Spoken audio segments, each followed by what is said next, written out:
Hey guys, Laura with Garden Answer. Today I want to talk about the 2020 perennial of the year, which is denim and lace Russian sage, and one of my personal favorites out in my garden. I've had these planted for about the past 3 years around a large urn in our formal garden, and you would not believe the amount of color and beauty they have added to that space, all while being incredibly low maintenance. The things that I really love about this plant are that they thrive in really crummy soil. We have very high pH soil, and we have a struggle with some things keeping them happy, but this Russian sage just thrives and is beautiful. They also like full hot sun, and they don't require a lot of water.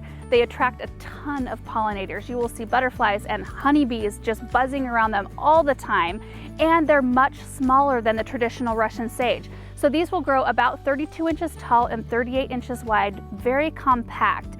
And it almost seems like it's a larger version of a Russian sage that's just been smushed into a smaller version. So it looks much more dense, like the blooms are much thicker and fuller. So it's much more striking. They're also a zone 4 through 9, so incredibly winter hardy. And I just love the fact that they require so little from me out in the garden, but yet they give so much back. And because they're the 2020 perennial of the year, they should be readily available.